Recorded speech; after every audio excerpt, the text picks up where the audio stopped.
They told me this place would help me, that it was a haven for minds like mine, fractured but salvageable. For the first few weeks, I believed them. The schedule was predictable, soothing even medication at dawn, group therapy by mid-morning, personal sessions in the afternoons. In between, there were stretches of nothingness. Blank time to stare out the reinforced windows at the overgrown courtyard or to shuffle down the linoleum corridors, listening to the hum of fluorescent lights. The hospital itself was old, its age betraying its cracks. Paint peeled from the walls in brittle curls, and the air carried a faint metallic tang, like blood and bleach mixed together. I imagined it must have been beautiful once, a grand institution with promises of healing etched into its marble archways. Now it felt like a forgotten relic, where hope came to die quietly. I'd been here 3 months. They said my nightmares, the ones that left me gasping for breath and clawing at the sheets, were a symptom of anxiety and post-traumatic stress. The medication helped dull the edges of my fears, but it also dulled everything else. Therapy sessions were supposed to peel back the layers of my mind, but they mostly felt like someone pawing through an attic, unsure of what they were searching for. I wasn't the only one. The other patients wandered the halls like specters, each one carrying their own invisible weight. Some muttered to themselves, others screamed at things only they could see. I got along well enough with the ones who still wanted to talk. We'd trade whispers over the bland cafeteria trays, complaining about the food, the nurses, the endless monotony. It was the kind of camaraderie that came from shared confinement. But even in this strange routine, there was something about the hospital that didn't sit right. It was too quiet at night, and sometimes, when the staff thought no one was listening, they spoke in low, hurried tones about things that didn't make sense. Most of it was mundane, arguments over shifts or gossip about patients, but once, just once, I caught a phrase that lodged itself in my brain like a splinter. Patient 14. The words came from a nurse, muttered under her breath as she walked past me. I couldn't help but latch onto it. Something about the way she said it, sharp like a needle prick, made my skin crawl. When I asked her what she meant, she froze, her face draining of color. I didn't say anything, she snapped, before hurrying away. That was the moment everything changed. It was the first drop in a storm of questions I couldn't ignore. Who or what was patient 14? Why did the staff seem so afraid of a name? And why, when I started asking around, did everyone act like they didn't hear me? It was like the hospital itself was warning me. Don't dig too deep. But I've never been one to listen to warnings. The harder I tried to forget about patient 14, the louder the name echoed in my mind. Every time I walked past a group of nurses or orderlies, I strained my ears, hoping to catch a stray whisper. Most of the time, it was nothing but mundane chatter. But once in a while, there was a flicker, an uneasy glance, a quick change of subject, a nervous laugh. It was as if I had stumbled upon some unspoken rule. We don't talk about patient 14. I couldn't shake the feeling that everyone knew something I didn't. I started asking other patients casually at first. During breakfast one morning, I leaned over to Charlie, a wiry man with restless hands who always seemed to be scribbling on napkins. Hey Charlie, you ever hear anything about patient 14? Charlie froze mid-scribble, his pen suspended in the air. He glanced around as if someone might be listening, then leaned in close. You shouldn't be asking about that, he whispered. His eyes darted nervously to the nearest nurse. Just forget it, Max. Why? I pressed. What's the big deal? Charlie's voice dropped lower. Some say he's not even alive. Others say he is, but not like us.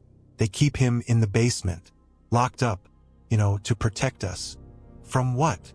Charlie shrugged, his expression turning grim. Maybe from himself, or maybe from something else.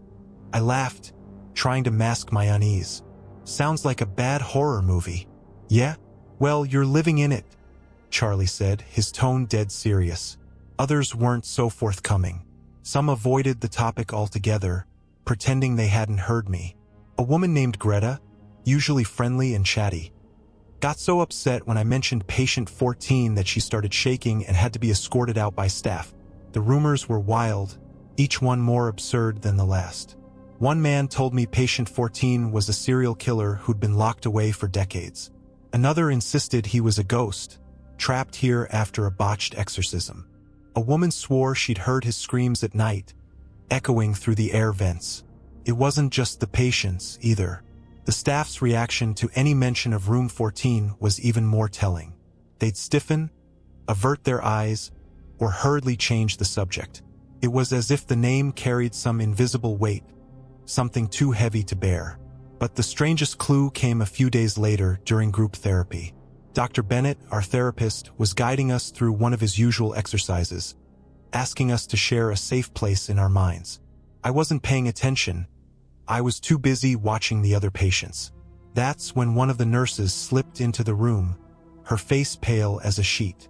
She whispered something in Dr. Bennett's ear, and his expression darkened. He excused himself, leaving the group in the hands of an assistant. As he passed me, I heard him mutter under his breath, "Not again. Room 14 is supposed to stay locked." My heart skipped a beat. This wasn't just a ghost story or a rumor. Something real was happening in that room. That night, I sat on the edge of my bed, staring at the ceiling. The fluorescent light flickered and buzzed like it was mocking me. Why won't they talk about it? I thought, what are they so afraid of? There was only one way to find out. I had to see room 14 for myself. The hospital's map hung on the wall near the cafeteria, an oversized diagram with brightly colored lines representing the different wards. I'd stared at it countless times while waiting for my turn to pick up a tray, but now I studied it with fresh intent. Every room, every hallway, every stairwell seemed clearly marked except the basement. There was no mention of it. No staircase labeled. No doors leading downward. It wasn't just absent. It had been deliberately excluded. My pulse quickened as I scanned the map again, searching for something, anything that might give it away. Later that evening, I lingered in the common area, pretending to read a dog-eared novel I'd found on the shelf. A pair of orderlies were wiping down tables nearby, their conversation low and casual. I was just about to give up on eavesdropping when one of them leaned closer to the other and said, "Room 14's been locked since..." It happened. I froze, the words lighting up in my mind like fireworks. "Yeah, no kidding," the other orderly replied, glancing nervously over his shoulder. "You couldn't pay me to go down there. They should just seal it up. And let it fester? You want a repeat of last time." The first orderly grimaced but didn't respond. Instead, he shook his head and returned to scrubbing the table, harder now, as if trying to erase the conversation itself. I waited until they left, then made my way to the edge of the common area, where a small office housed a rotating group of security guards. The door was ajar, and inside, I spotted a ring of keys hanging on a pegboard. It was the kind of thing I wouldn't have noticed before, but now it felt like a beacon. I didn't act right away. If I made a move too soon, I'd blow my chance. Instead, I bided my time, observing the guards' habits over the next few days. I learned that they changed shifts at 11 p.m., leaving a brief window when the office was unattended. It wasn't much, but it was enough. Meanwhile, I kept my ears open for any other scraps of information about room 14. Most of what I overheard was fragmented and cryptic. Someone mentioned the incident, though they didn't elaborate. Another claimed that room 14 wasn't a place but a person, a code for something too terrible to name. The theories swirled in my mind, growing darker and more elaborate with each passing day. By the time the night of my plan arrived, I wasn't even sure if I wanted to know the truth. But the curiosity had become unbearable, a gnawing thing that wouldn't let me rest until I confronted it. At 10:55 p.m., I slipped out of my room, heart pounding in my chest. The hallways were quiet, the kind of silence that felt alive. The guard's office was just ahead, the door still slightly ajar. I held my breath as I reached inside, my fingers brushing against the cool metal of the keyring. I slipped it off the pegboard and into my pocket, then hurried back into the shadows before anyone could notice. The staircase to the basement, I realized, wasn't hidden at all. It was simply ignored, a narrow, unmarked door at the end of a rarely used corridor. I'd passed it dozens of times without a second thought. But tonight, as I stood before it with the stolen keys in hand, it felt like the gateway to another world. With a deep breath, I inserted the key into the lock. The mechanism clicked, and the door swung open, revealing a staircase that disappeared into darkness. For a moment, I hesitated. Then, clutching the keyring like a talisman, I stepped inside and began my descent. The air changed the moment I closed the door behind me. It was colder down here, and damp, with a faint odor that reminded me of mildew and something metallic, like rust, but sharper. The stairwell was narrow and claustrophobic, each step creaking underfoot. My pulse thundered in my ears, and every sound seemed magnified. The soft scrape of my shoes on the steps, the hiss of my breath, the faint drip-drip of water somewhere far below. The dim glow from the hallway above faded quickly, leaving me in near darkness. I fumbled with the keys, my fingers trembling, until I found the small flashlight I'd stashed in my pocket earlier. Its weak beam cut through the shadows, revealing concrete walls streaked with grime and strange discolorations. I couldn't shake the feeling that I was descending into something I wasn't supposed to see, a place forgotten by everyone except the whispers that refused to die. At the bottom of the stairs, a long hallway stretched out before me, its fluorescent lights flickering weakly. The walls were lined with pipes, their surfaces slick with condensation. To my left and right, old equipment lay abandoned. Gurneys with cracked leather straps, rusted wheelchairs, a pile of stained bed linens that smelled faintly of rot. The silence down here wasn't like the stillness upstairs. It was heavy, oppressive, as if the air itself was pressing against my skin. And yet, I swore I could hear something faint in the distance. A rhythmic tapping, like the sound of nails on tile. I moved cautiously, my flashlight sweeping over the walls. Faded signs marked each room I passed, their lettering barely legible. Storage, utilities, maintenance. None of them seemed out of the ordinary. But as I moved deeper into the hallway, the air grew colder, and the tapping grew louder. Then I saw it. At the very end of the corridor was a door. It was unlike the others, thicker, more secure, with a small, rusted plaque bolted to the center. The number 14 was engraved into the metal, its edges worn smooth from time and touch. My heart raced as I approached. There was no mistaking it. This was the place. The whispers, the rumors, the strange reactions from the staff. It all led here. The door was locked, of course. I tried the knob, but it didn't budge. I turned to the keyring, flipping through each key as quickly as I could without fumbling. My hands were shaking so badly now that I nearly dropped them twice. The tapping had stopped. It was as if the silence itself was holding its breath, waiting for me to act. Finally, I found a key that looked promising, a heavy, ornate thing that seemed older than the others. I slid it into the lock and turned. The mechanism groaned in protest, but after a moment, it clicked. The door creaked open. Inside, the darkness was absolute. I raised my flashlight, its beam trembling as it cut into the void. The first thing I saw was the writing on the walls. Words scrawled in jagged, frantic lines, overlapping and chaotic. Some were smeared, as if written in a hurry. Others dripped downward, the ink, or was it something else? Still wet. I stepped inside, my breath shallow. The room felt alive, like it was breathing with me. My flashlight revealed more details. The chair in the corner, its leather straps frayed and cracked. The scattered papers on the floor, covered in grotesque drawings of faces that weren't quite human. I froze when I noticed something else. In the corner, half shrouded in shadow, a figure sat slumped against the wall. His back was to me, motionless. And then, the whisper came, low, guttural, and impossibly close. "You've come to take my place, haven't you?" The whisper chilled me to my core. It wasn't just the words. It was the voice, a rasping, wet sound, as though the speaker were drowning and speaking at the same time. I froze, unable to take another step. The figure in the corner didn't move, didn't so much as flinch, but the air around it seemed to vibrate with tension. My flashlight shook in my hand, the beam jittering across the walls, casting strange shadows that danced like phantoms. I forced myself to speak, though my throat felt like it had been packed with cotton. Who are you? Silence. For a moment, I thought I'd imagine the whisper. Maybe it was just my mind playing tricks on me in the dark. I took a hesitant step closer, my shoes crunching on the scattered papers beneath me. The figure didn't react, but the room felt heavier, as if the walls were closing in. The flashlight beam landed on the chair in the corner, its leather straps dangling like dead snakes.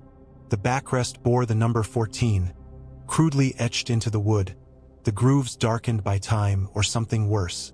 A sudden, irrational fear gripped me. I wanted to turn and run, to get as far away from this place as possible, but my feet refused to move. Then the figure spoke again. You don't even know, do you? The voice was hoarse, cracked, like it hadn't been used in years. You think you're here to find the truth, but the truth has already found you. My stomach churned. What does that mean? I demanded, though my voice was little more than a croak. The figure shifted slightly, just enough for me to see a hand, bony, claw-like, its skin a sickly gray. It was pressed against the floor, the fingers twitching as though trying to claw their way through the concrete. Come closer, the voice said, dripping with malice. You need to see. I wanted to refuse, but my body betrayed me. My legs moved on their own, dragging me closer to the figure. With every step, the air grew colder, the stench stronger, a mix of decay and something chemical like formaldehyde. I stopped just a few feet away, my flashlight now fixed on the figure's hunched form. It wore a hospital gown, its fabric stained and tattered. The skin on its back was mottled, stretched thin over sharp bones that jutted like jagged peaks. Turn me around, it whispered. No, I said, stepping back instinctively. I can't. Turn me around. The voice grew louder, each word punctuated by a rasping gasp. My hand moved before I could stop it. I reached out, my fingers trembling as they hovered over the figure's shoulder. The skin was ice cold, damp to the touch. I gagged, bile rising in my throat, but I pressed on, slowly turning the figure to face me. What I saw stole the breath from my lungs. Its face, or what was left of it, was a grotesque mask of peeling skin and exposed muscle. Its eyes were gone, replaced by hollow sockets that oozed a black, tar-like substance. The mouth stretched unnaturally wide, as if screaming in eternal agony, and yet it spoke to me, its voice clear despite its ruined lips. You belong here now, it said, its tone almost gentle. You've always belonged here. I staggered back, tripping over the papers on the floor. The flashlight slipped from my grasp, spinning wildly as it hit the ground. The room plunged into darkness, and the whispers began again. Dozens of voices, overlapping and echoing, all saying the same thing. Patient 14. I scrambled to my feet, my hands clawing for the door. But when I turned, it was gone. The walls had shifted, closing in around me, trapping me in the room with the thing that claimed to be patient 14. My fingers clawed at the wall where the door should have been, nails scraping uselessly against cold concrete. My flashlight rolled on the floor, its beam flickering weakly, casting fractured light on the grotesque scrawls on the walls. The whispers around me grew louder, a cacophony of voices that seemed to come from every direction. You've always belonged here. The thing rasped again, closer now. Too close. I spun around, but the flashlight's beam was swallowed by the darkness. I couldn't see it anymore, but I could feel it, its presence pressing against my chest, making it hard to breathe. No, I whispered, shaking my head. This isn't real. You're not real.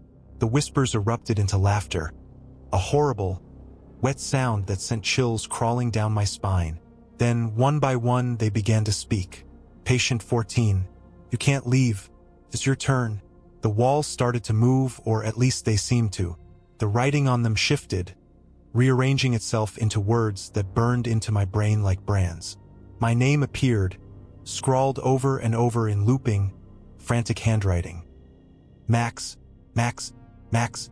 My stomach twisted as I noticed something else. Among the scattered papers on the floor was a photograph. It wasn't old or yellowed like the others, it was sharp, vivid. I hesitated, my hands trembling as I picked it up. It was me. The picture was unmistakably of me, sitting in a hospital bed. My expression was vacant, my eyes glassy. Scrawled across the bottom of the photograph in thick black ink were the words, Patient 14. No, I choked out, the paper slipping from my fingers. That's not me. That can't be me. But the room seemed to disagree.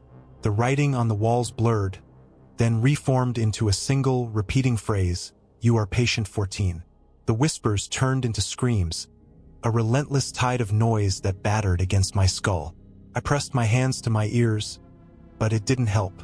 The voices weren't coming from outside. They were inside my head, crawling through my thoughts like parasites. Stop! I screamed. Stop it! The laughter returned, booming and hollow, echoing in a way that didn't make sense in the tiny room. I fell to my knees, my vision swimming as the darkness closed in around me. Then, just as suddenly as it started, the noise stopped. Silence. Complete, suffocating silence. I opened my eyes. The room was empty. No whispers, no movement, no figure in the corner. Even the writing on the walls was gone, replaced by bare concrete. The door was there again, slightly ajar. Light spilled in from the hallway, warm and inviting. For a moment, I thought I'd imagined it all, that I'd lost control of my mind again, like I had before. But as I stood, my legs trembling, something on the chair caught my eye. It was a hospital bracelet, old and faded, the ink smudged but still legible. It read, Max B. Patient 14. My blood ran cold. I didn't remember putting it on. I didn't remember ever taking it off. Footsteps echoed in the hallway, sharp and purposeful. A shadow appeared in the doorway, and then 2 guards stepped inside. Max, one of them said, his voice calm but firm. It's time to go back to your room. I shook my head, backing away. No. I'm not supposed to be here. I don't belong here. The second guard sighed, his expression pitying. It's okay, Max. You've been down here before. You always find your way back. I tried to protest, but the words wouldn't come. Their hands were on me, guiding me out of the room and into the hallway. As they led me upstairs, the lights flickering overhead, I glanced back one last time. The door to room 14 swung shut, the number on its plaque glinting faintly in the dim light. And then, everything went black. I woke up to the dull hum of the fluorescent light in my room. My head throbbed, and for a moment I wasn't sure where I was, or who I was. The events in room 14 felt like a fever dream, fragments of terror swirling in my mind. But the cold band of the hospital bracelet on my wrist brought it all rushing back. I sat up too quickly, and the room spun. My heart raced as I looked around. The room was exactly as it had always been. Plain white walls, a small bed, a nightstand, and a barred window. Everything was normal. Too normal. A nurse appeared in the doorway, her face a mask of forced calm. Good morning, Max.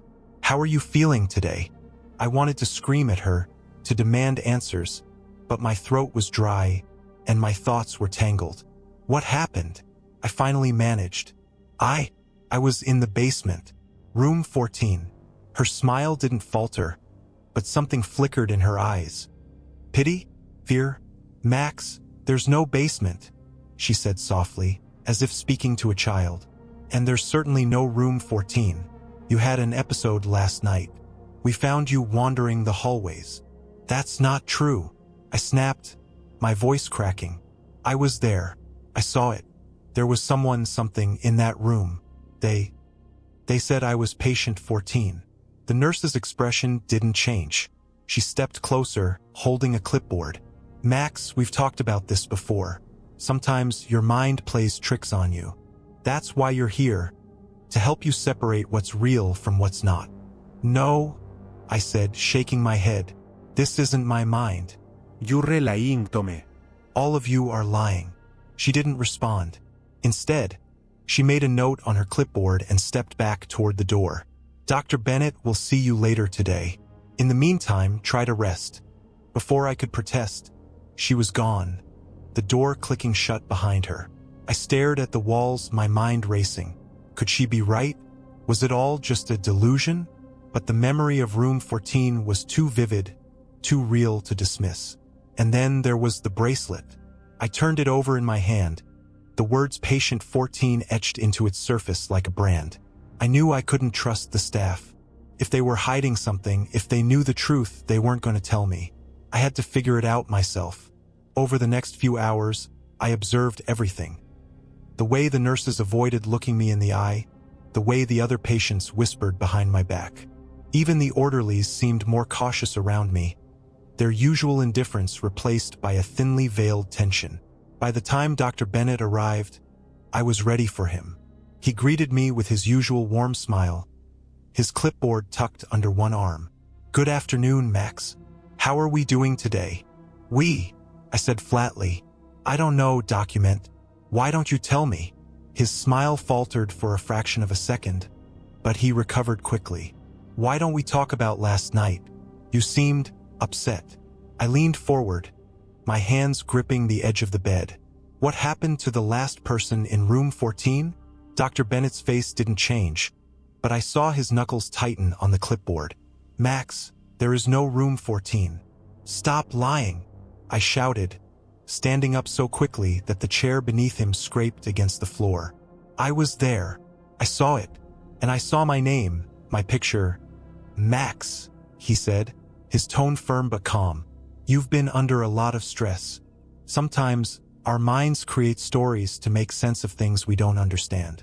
But I assure you, everything you saw was a product of your imagination."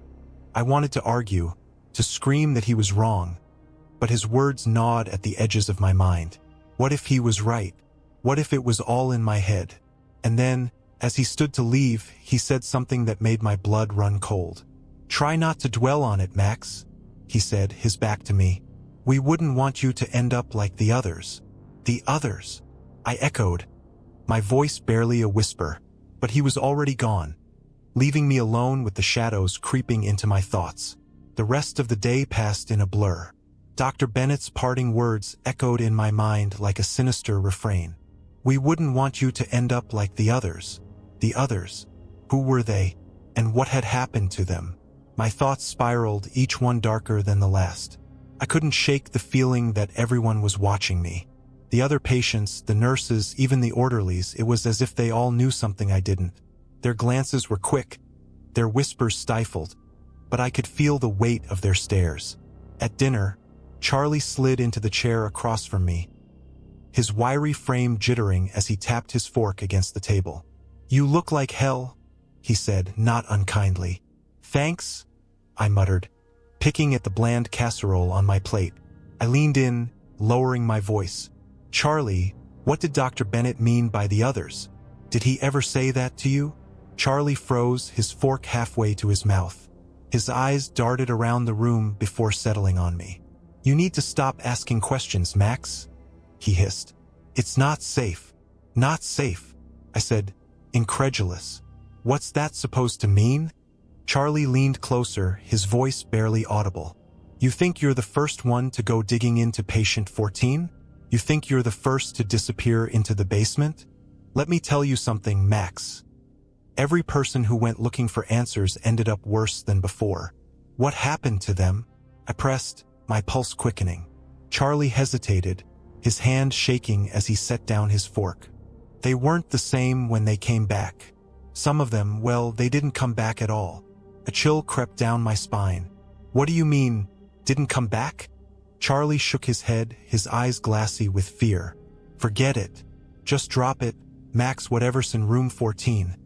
It's better left alone." I stared at him, my mind racing. Was he warning me? Or was this part of the game? Part of the hospital's attempt to make me question my sanity? That night, I lay in bed, staring at the cracks in the ceiling. Sleep felt impossible. Every time I closed my eyes, I saw the room, the figure, the scrawled words on the walls.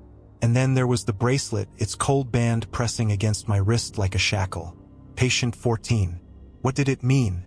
Was I really part of some elaborate trick? Or had I uncovered a truth too dark for the hospital to admit? The air in my room felt heavier than usual, thick with a tension I couldn't place. And then I heard it, A faint whisper, so soft I thought I'd imagined it at first. "Max!" I shot up, my heart pounding. The room was empty. The door was closed. But the whisper came again, louder this time. "Max, it's your turn?" I scrambled out of bed, pressing my back against the wall. The whisper grew, joined by others, their voices overlapping in a maddening chorus. My head throbbed, the room spinning as the voices filled my mind.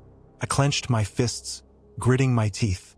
"Leave me alone," I shouted, my voice cracking. And just like that, the whispers stopped. Silence enveloped the room, so sudden and absolute it was deafening. I sank to the floor, my chest heaving as I tried to catch my breath. That's when I saw it. The walls of my room, once bare and white, were now covered in writing. My name was scrawled over and over, looping and frantic, the ink dark and wet as if it had just been written. And at the center, in bold, jagged letters, was a single phrase: Patient 14. I didn't sleep that night. How could I? Not when I knew the truth was coming for me. Morning came with a cruel brightness that felt like an accusation. The walls of my room were bare again, pristine white, as if the writing from the night before had been scrubbed clean. I traced my fingers over the surface, searching for smudges or impressions, but there was nothing. I wasn't sure what terrified me more: that the writing had been real and someone had erased it, or that it had never been there at all. At breakfast, I tried to keep my head down, but I could feel the weight of the other patients' stares. Even Charlie, who usually sat with me, avoided my gaze and chose a table on the other side of the room. It was as if I'd been marked, and everyone knew it. After breakfast, I cornered Greta, the patient who had once panicked when I mentioned patient 14. She was sitting near the window in the common area, knitting something with trembling hands. "Greta," I said, keeping my voice low, "I need to know what you saw." She didn't look up. Her needles clicked together in a nervous rhythm, faster and faster. "I can't talk to you," she whispered. "You're too close now. You'll bring it here." "Bring what here?" I asked, leaning closer. "What is it, Greta? What's in room 14? Her hands froze, and she looked up at me with wide, terrified eyes. "It's not a room," she said, her voice barely audible. "It's a door to something wrong." I shivered. "What do you mean, wrong?" Greta opened her mouth to speak, but before she could say another word, a nurse appeared behind me. "Max," she said sharply, "Dr. Bennett wants to see you." I turned to protest, but the look on her face silenced me. She wasn't asking. I glanced back at Greta, but she was already gathering her knitting, her hands trembling so badly she could barely hold the needles. As I followed the nurse down the hall, a sense of dread settled over me. Dr. Bennett's office was on the far side of the hospital, a place I rarely visited. The walk there felt endless, each step echoing in the sterile corridors. When we arrived, the nurse opened the door and gestured for me to enter. Dr. Bennett was waiting inside, seated behind his desk with his usual calm smile. But there was something different about him today, something guarded. "Max," he said, motioning to the chair across from him. "Please sit." I hesitated, but the nurse's presence behind me left little room for refusal. I sank into the chair, my hands gripping the armrests. Dr. Bennett leaned forward, folding his hands on the desk. "I understand you've been feeling unsettled lately," he said. "Would you like to tell me about it?" I stared at him, weighing my options. I could lie, pretend everything was fine, or I could tell him the truth and risk being dismissed or worse. Finally, I decided to take the risk. "I know about room 14, I said, my voice steady. "I went there. I saw—" Dr. Bennett raised a hand, cutting me off. His expression didn't change, but his eyes grew colder. "Max, we've discussed this before. There is no room 14. "That's a lie," I snapped. Eviaseniti. "I've been inside it, and I know you know what I'm talking about." Dr. Bennett sighed, as if speaking to a stubborn child. "Max, I understand how real this feels to you, but—" "No," I interrupted, leaning forward. "Don't patronize me. I know what I saw, And I know you're hiding something." For a moment, Dr. Bennett didn't respond. Then he leaned back in his chair, his calm demeanor slipping just enough for me to catch a glimpse of something darker. "You're not the first patient to fixate on room 14, he said, his tone measured. "And you won't be the last. But I assure you, Max, there is no conspiracy here. No hidden truths. What you saw, what you think you saw, was a manifestation of your own mind." I shook my head. "That's not true. I'm not crazy." "No," he said softly, almost sympathetically. "You're not. But you are very, very sick." His words hit me like a punch to the gut. For the first time, I wondered if he might be right. If this was all in my head, room 14, the whispers, the writing on the walls, then what did that mean for me? "Max," Dr. Bennett continued, his voice gentle now, "you have to trust us. We're here to help you." But I didn't trust him. Not anymore. I nodded numbly, playing along, but inside, my resolve hardened. If I wanted answers, I'd have to find them on my own. The walls of Dr. Bennett's office seemed to close in around me as I nodded and feigned understanding. Every instinct screamed that I had to get away, to unravel the truth before it consumed me. When the session ended, I let the nurse escort me back to my room. I acted calm, cooperative, even docile, all the while planning my next move. That night, as the hospital settled into its uneasy quiet, I sat on the edge of my bed, staring at the bracelet still circling my wrist. Patient 14. I traced the letters with my thumb, a silent vow forming in my mind. Whatever was happening here, whatever this hospital was hiding, it wasn't going to trap me like it had the others. I needed a way back to the basement, but this time, I couldn't rely on luck. The stolen keys had been confiscated after my supposed wandering, and the staff would be watching me more closely now. Still, I had one advantage. They thought I was beaten. They thought I believed their lies. I spent the next few days observing, memorizing the routines of the staff. I watched the guards switch shifts, noting the brief window of unguarded time in the early hours of the morning. I tracked the nurses as they made their rounds, counting the seconds they spent at each door. And most importantly, I studied the locked doors in the hallways, looking for patterns in the way they opened and closed. Every detail felt like a piece of a puzzle, one I had to solve before it was too late. My opportunity came sooner than I expected. On the third night, a nurse dropped a set of spare keys while passing my room. I waited until her footsteps faded, then slipped into the hallway and scooped them up. They jingled softly in my hand, a sound that felt both dangerous and thrilling. Back in my room, I examined the keys under the weak light of my bedside lamp. Most were standard, unremarkable, but one caught my attention. It was older than the others, its edges worn smooth from years of use. I didn't know for sure if it would unlock the basement door, but something about it felt right. That night, as the clock inched toward 2 a.m., I made my move. The hallway was silent, the kind of silence that felt unnatural. I crept toward the stairwell, keeping to the shadows, my breath shallow and my heart hammering in my chest. The hospital security cameras were limited to key areas, and I knew how to avoid their gaze. Still, every step felt like a gamble, each creak of the floorboards a potential betrayal. When I reached the basement door, I paused, listening for any sound of movement. The air was heavy, oppressive, as though the building itself was holding its breath. I slid the old key into the lock, turning it slowly to avoid making noise.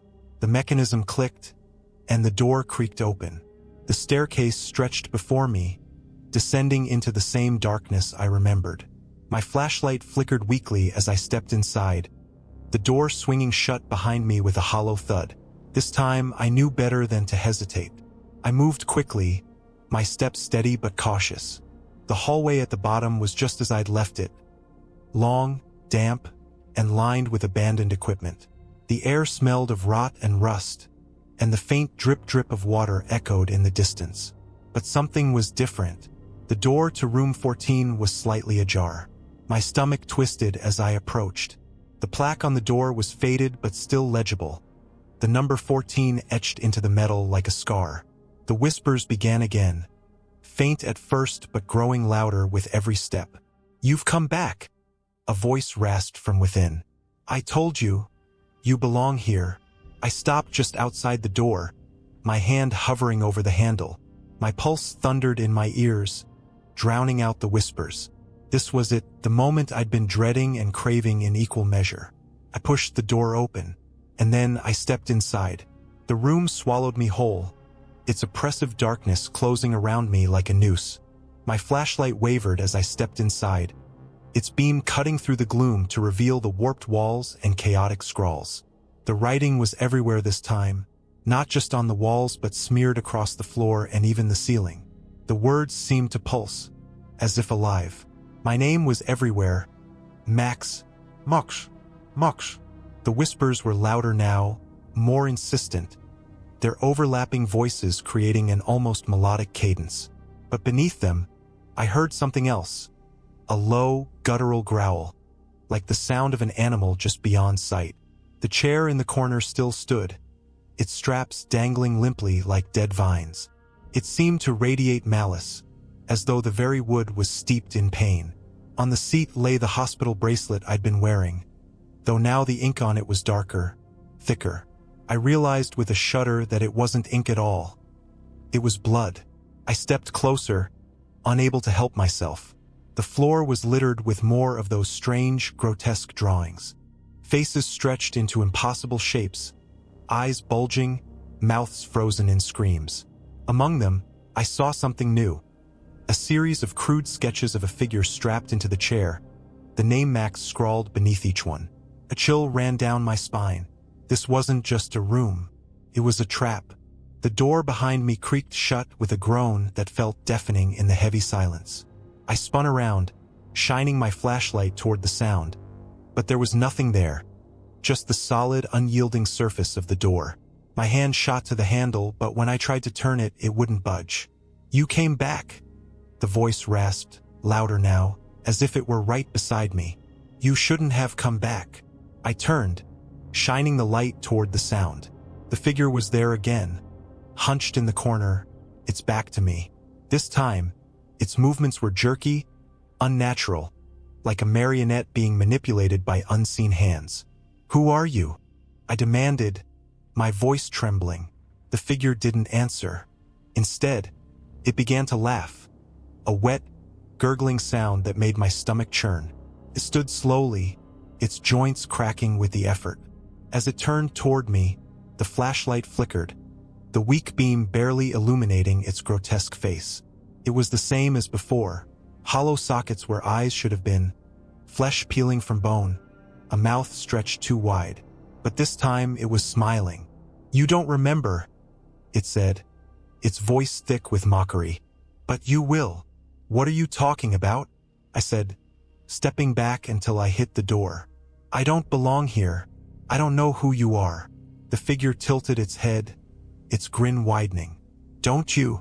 It gestured to the writing on the walls, the endless repetition of my name. You've always belonged here, Max. You've been here before. The room seemed to shift, the walls closing in, the whispers rising to a deafening roar. My flashlight slipped from my hand, the beam spinning wildly as it hit the floor. Shadows danced across the room, twisting into shapes that seemed to writhe and reach for me. The figure lunged. I scrambled backward, clawing at the door, desperate to escape. The whispers turned to screams, each one slicing through my mind like a blade. My hands found the handle, and this time it gave way. The door flew open, and I tumbled into the hallway. I slammed it shut behind me, the echoes of the screams still ringing in my ears. For a moment, I just lay there, gasping for breath, my hands shaking violently. When I finally mustered the courage to look back, the door to room 14 was gone. The wall was smooth, seamless, as if it had never been there. But the whispers followed me. I stumbled through the basement hallway, each step unsteady, the darkness pressing against me like a living thing. The whispers trailed behind me, growing louder with every step, a cacophony of voices overlapping, echoing through my skull. Max, Max, you can't escape. You're one of us now. The air felt heavier with each breath I took, thick and damp, as if the basement itself were alive and suffocating me.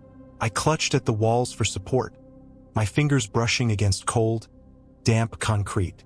The distant drip of water mixed with the relentless whispers, creating a symphony of unease that tightened my chest.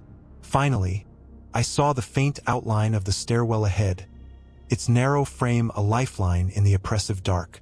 I stumbled toward it, my heartbeat pounding in my ears. As I reached the first step, I felt it. A presence behind me, closer than it should have been. "Leaving so soon?" The rasping voice sneered, thick with malice. I didn't turn around. Couldn't. Instead, I bolted up the stairs, taking them two at a time, my hands gripping the banister so tightly I thought it might snap.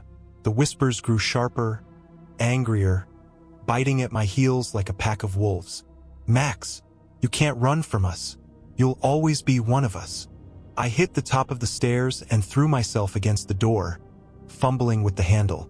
It felt stuck, the weight of the voices pulling at me, dragging me backward.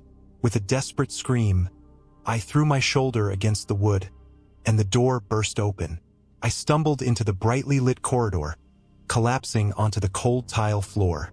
The fluorescent lights buzzed overhead, their sterile glow a stark contrast to the suffocating darkness I just escaped. For a moment, I lay there, gasping for air, waiting for the whispers to fade. But they didn't. They were quieter now, less a scream and more a murmur. But they were still there, buzzing at the edge of my consciousness like static. I pressed my hands to my ears, but it did nothing to block them out. "Max!" a voice called sharply. I looked up to see two nurses rushing toward me, their faces masks of concern. One of them knelt beside me, her hands on my shoulders. "Max, what happened? Are you hurt?" My throat was raw, my thoughts jumbled. "The basement, room 14. It's real. It's all real." The nurse exchanged a quick glance with her colleague. "Max, you're not supposed to be down there," she said gently. "That area is restricted." "You don't understand," I said, shaking my head. "There's something in that room. Something wrong. It said I belonged there." "Max," the other nurse said, her tone soothing but firm, "you've had a difficult night. Let's get you back to your room." "No!" I shouted, scrambling to my feet. "You're lying to me. All of you are lying." The first nurse reached for me, her grip firm but not unkind. "Max, please. You're safe now. Let us help you." Safe? The word felt like a cruel joke. Nothing about this place was safe. The whispers in my head were proof of that. But as I looked into her eyes, I saw something else, pity. Not fear, not anger, just pity. It made my resolve falter, if only for a moment. Maybe they were right. Maybe I was losing my mind. I allowed them to guide me back to my room, the hallway stretching endlessly before us. The whispers followed, a constant reminder of the truth I couldn't ignore. When we reached my door, I hesitated, glancing over my shoulder at the corridor that led back to the stairwell. The nurses must have noticed. "Get some rest, Max," one of them said, her voice soft. "You'll feel better in the morning." I didn't respond. I stepped into my room, the door clicking shut behind me, and sank onto the bed. The fluorescent light overhead flickered once, twice, then settled into an unsettling hum. For the first time since entering this place, I realized the truth. I wasn't going to get out. Not really. The whispers were here to stay, and so was I. The whispers didn't stop, not even when the sun rose, casting its pale light through the reinforced window of my room. They were quieter now, just a faint murmuring at the edges of my mind, but their persistence was maddening. Every word, every sound, felt like it was burrowing deeper into my skull. I spent the morning pacing, trying to shake the feeling that something was watching me. Every shadow seemed to crawl, every creak of the floor a warning. The hospital staff were unusually distant, their smiles thin, their movements rushed. They barely acknowledged me as I wandered the halls, their avoidance only fueling my paranoia. At lunch, Charlie finally spoke to me. He slid his tray onto the table across from mine, his eyes darting around the room. "You look worse than usual," he muttered, stabbing at his overcooked vegetables. Thanks for the support, I said, my voice hollow. I leaned in, lowering my voice. I went back to room 14. Charlie froze, his fork hovering midair. You're out of your goddamn mind, he hissed. Do you have any idea what you've done? What are you talking about? I asked, my heart sinking. I needed to know the truth. Charlie shook his head, his expression grim. That's not how this works, Max. You don't look for the truth. You don't dig into things you can't understand. I saw it, Charlie, I said, my voice trembling. There's something in that room. Something wrong. It said I belong there. He leaned closer, his voice barely above a whisper. Of course it said that. That's what it does. It gets in your head. Makes you think things that aren't real. It felt real, I insisted. The writing on the walls, the whispers, the thing in the corner. Charlie slammed his fork down, the sound making me jump. Stop talking about it, he snapped, his eyes wild. The more you talk about it, the stronger it gets. I stared at him, my pulse quickening. What do you mean? Charlie lowered his voice again, his hands trembling. It feeds on you, Max. On your fear, your confusion, your questions. The more you give it, the more it takes. That's how it got the others. The others, I echoed. What happened to them?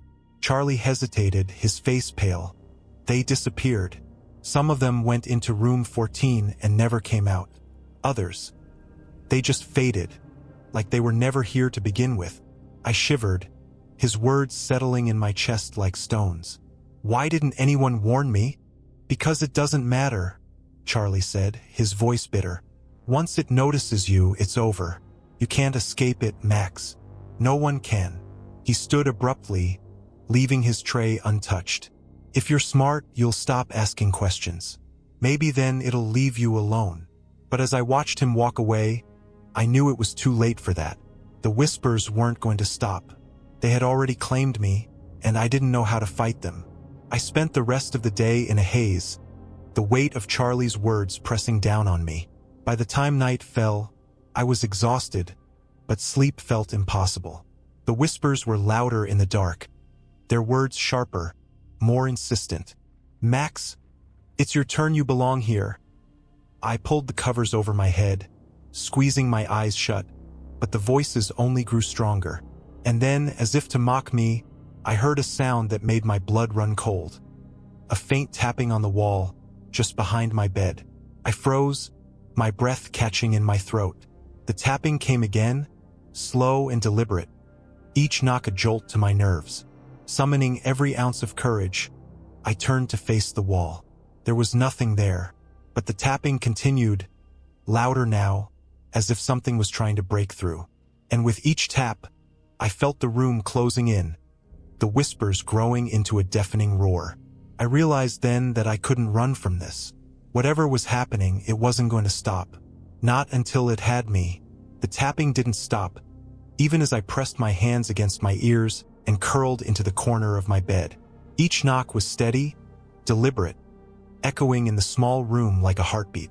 The whispers swirled in my mind, rising and falling in maddening waves. Max, let us in. I clamped my eyes shut, willing the sounds to go away. But the tapping grew louder, more urgent, until it felt like the wall itself was trembling. Finally, I couldn't take it anymore. I leapt out of bed and slammed my fists against the wall. What do you want from me? I screamed, my voice cracking. For a moment, everything went silent. Then, from the other side of the wall, a voice answered. It was soft, almost childlike, but laced with an undertone of malice. We just want you to see. My heart raced as the wall began to shift before my eyes. The smooth surface rippled like water, the paint peeling away to reveal jagged writing beneath. My name appeared again and again, scrawled in dark, dripping letters. The words twisted and rearranged themselves, forming a single phrase. You are already here. I stumbled back, my legs giving out as I hit the floor. The whispers were deafening now, overlapping and echoing, their words too jumbled to understand.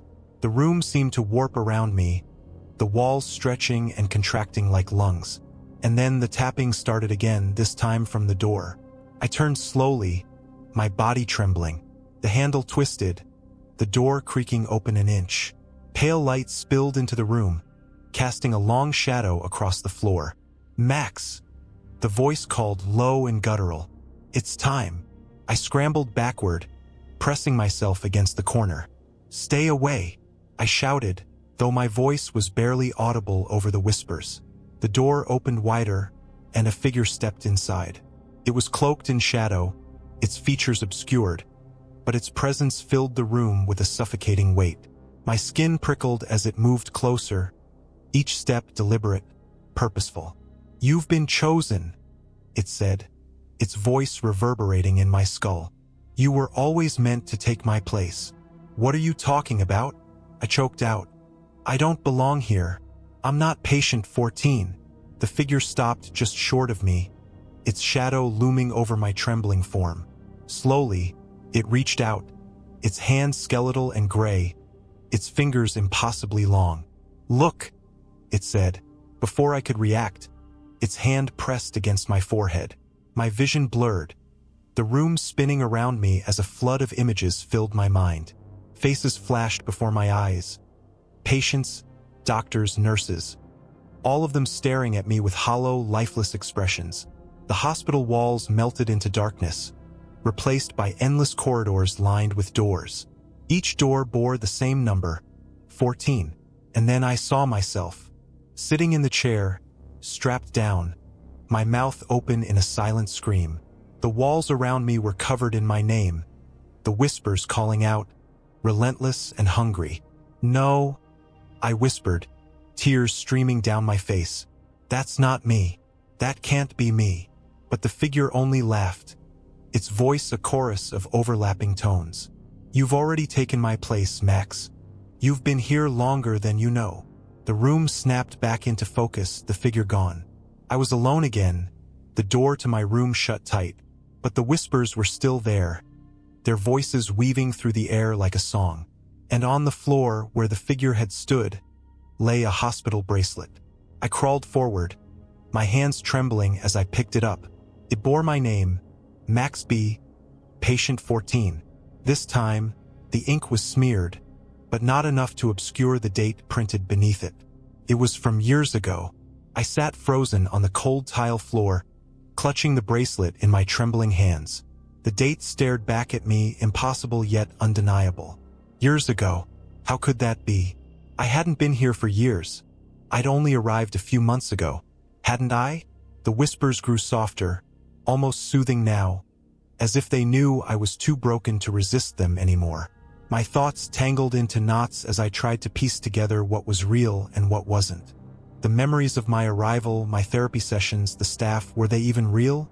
Or had they been stitched together by something darker? Something I couldn't comprehend? I glanced at the walls. They were bare again, the scrawls of my name gone as if they'd never existed. The silence in the room was oppressive, but the echoes of the whispers still lingered in my mind. They felt familiar now, comforting almost. And then the door opened. 2 guards stepped in, their faces devoid of emotion. Behind them stood Dr. Bennett, his calm smile etched with something sharper this time, a flicker of satisfaction. "Max," he said, his tone warm yet hollow. "It's time." I scrambled to my feet, holding up the bracelet like a shield. "What's happening to me? What is this place?" Dr. Bennett's smile didn't waver. "You've completed your journey," he said simply. "It's time to take your place." "My place," I echoed, my voice trembling. "I don't understand." "You will," he replied. "You already do." The guards moved forward, their grips firm but not violent, as if they knew I wouldn't fight. I didn't. My strength had drained away, replaced by a dull numbness.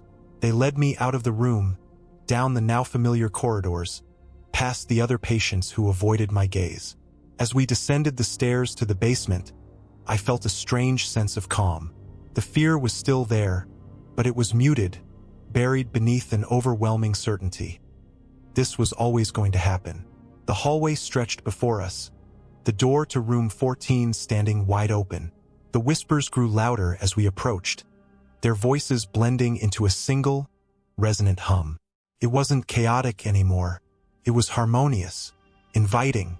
The guards stopped at the threshold, and Dr. Bennett stepped forward, his hand resting lightly on my shoulder. "This is your moment, Max," he said, his voice almost kind. "You're where you've always meant to be." I stepped inside. The room hadn't changed. The writing covered the walls, looping and frantic. But this time, it didn't feel threatening. Felt familiar. The chair waited in the corner, its straps dangling like open arms. I turned to look at Dr. Bennett, but the door was already closing. The last thing I saw was his serene expression, his lips forming the words I couldn't hear. The door clicked shut, and then I wasn't alone. The figure was there, hunched in the corner. But as I approached, I saw that it wasn't the same as before. It wasn't monstrous, distorted, or alien. It was me. My breath caught in my throat as I stared at the figure. My face, my body, my eyes hollow and lifeless. It smiled, its expression mirroring the one I'd worn so many times before. "You're finally here," it said, its voice calm, almost relieved. "I've been waiting." I backed away, my mind reeling, but the room was shifting again, closing in around me. The whispers rose to a deafening roar, and the last thing I saw was the chair, its straps tightening of their own accord. The darkness consumed me, and then silence. Part 15. The new patient 14. I sat frozen on the cold tile floor, clutching the bracelet in my trembling hands. The date stared back at me, impossible yet undeniable. Years ago. How could that be? I hadn't been here for years. I'd only arrived a few months ago. Hadn't I? The whispers grew softer, almost soothing now, as if they knew I was too broken to resist them anymore. My thoughts tangled into knots as I tried to piece together what was real and what wasn't. The memories of my arrival, my therapy sessions, the staff, were they even real? Or had they been stitched together by something darker? Something I couldn't comprehend? I glanced at the walls. They were bare again, the scrawls of my name gone as if they'd never existed. The silence in the room was oppressive, but the echoes of the whispers still lingered in my mind. They felt familiar now, comforting almost, and then the door opened. 2 guards stepped in, their faces devoid of emotion. Behind them stood Dr. Bennett, his calm smile etched with something sharper this time, a flicker of satisfaction. "Max," he said, his tone warm yet hollow. "It's time." I scrambled to my feet, holding up the bracelet like a shield. "What's happening to me? What is this place?" Dr. Bennett's smile didn't waver. "You've completed your journey," he said simply. "It's time to take your place." "My place," I echoed, my voice trembling. "I don't understand." "You will," he replied. "You already do." The guards moved forward, their grips firm but not violent, as if they knew I wouldn't fight. I didn't.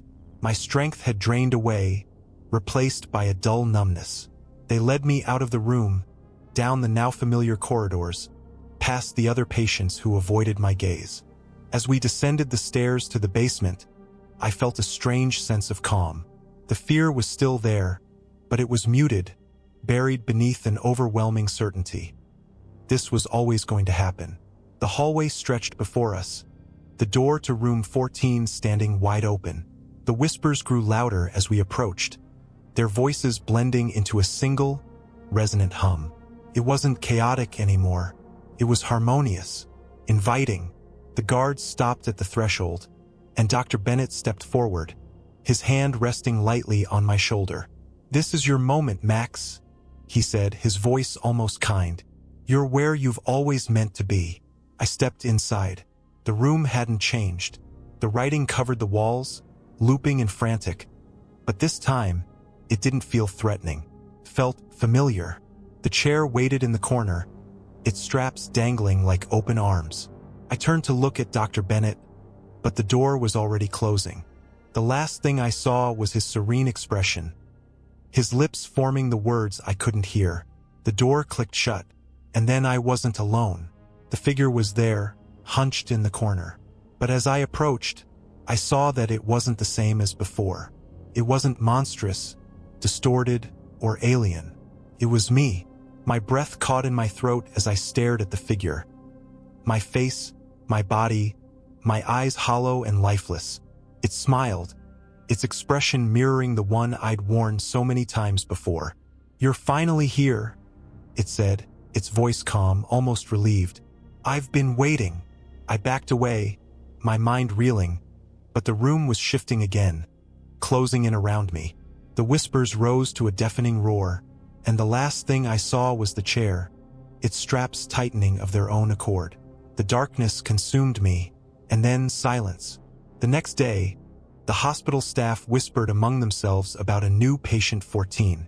No one spoke it aloud, but they all felt the shift, the subtle hum of something darker settling into the air.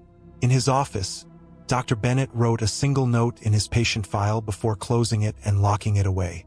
Patient 14, transition complete. Thank you for listening to my story. Like it if you liked it and write in the comments if it was creepy or not.